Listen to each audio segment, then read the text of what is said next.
Nous allons prendre une première question.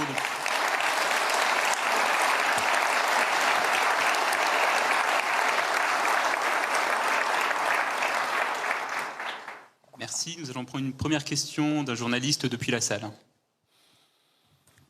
Bonjour Monsieur le Président, je suis Christian Loussakweno, Top Congo FM depuis Kinshasa. Alors d'abord, je suis étonné de vous voir tenir ce discours ici à Paris et non pas à Ouagadougou, Dakar ou Kinshasa. Est-ce que la France a peur de parler aux Africains à partir du continent? Ça, c'est une petite question, mais la grosse question est la suivante. La France défend ses valeurs. Elle a notamment parlé de démocratie, de liberté. La France a souvent condamné l'intangibilité ou la violation de l'intangibilité des frontières, tel que c'est le cas actuellement. Rapports ONU et internationaux indépendants pour le Rwanda en République démocratique du Congo. Le président Félix Tshisekedi, ce matin à Genève, devant les droits de l'homme, a demandé des sanctions. Qu'attend la France pour passer, après avoir été en retard sur les autres pour condamner, qu'attend la France pour passer aux sanctions, comme elle le fait avec la communauté internationale pour la Russie présente en Ukraine. Merci beaucoup, Monsieur le Président. Merci à vous. Pour ce qui est de votre première question, j'ai essayé d'y répondre dans mon propos introductif.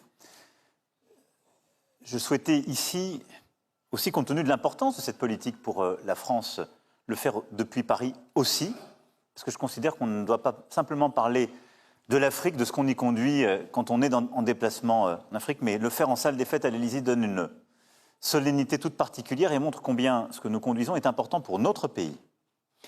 La deuxième chose, c'est que c'est un peu une discussion, plusieurs sont là de ce sport, d'avant-match.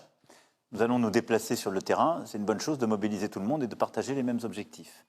Troisième élément, j'étais il y a quelques mois au Cameroun et ailleurs, j'ai discuté encore avec la jeunesse africaine et je continuerai de le faire. Donc rassurez-vous, ça ne va pas s'arrêter. Mais je pense que ce cadre était approprié au moment où nous nous parlons. Pour ce qui est ensuite du Rwanda, d'abord il faut nommer les choses. Enfin, du Rwanda et de la RDC et des questions que vous avez évoquées. Je disais il faut nommer les choses. Nous assistons dans l'est du Congo à une régression inacceptable. L'offensive en cours de la milice M23, sous sanction du Conseil de sécurité, est une guerre qui nous ramène 10 ans en arrière. Elle a des conséquences terribles pour les populations, et je pense en particulier aux centaines de milliers de personnes déplacées à qui tout manque. Et la capitale de la région, Goma, est menacée. La première urgence est humanitaire, et nous y travaillons avec nos partenaires européens. Et j'ai eu à plusieurs reprises et le président Tshisekedi et le président Kagame sur ce sujet.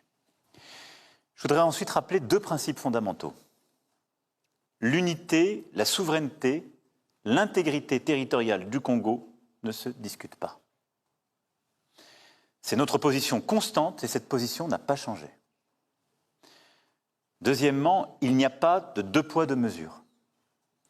La guerre dans l'est de la RDC ne doit pas être une guerre oubliée et c'est pourquoi j'ai passé autant de temps à parler avec chacun des acteurs et surtout que notre politique est de soutenir sans relâche le cadre des discussions que le Kenya et l'Angola ont mis en place.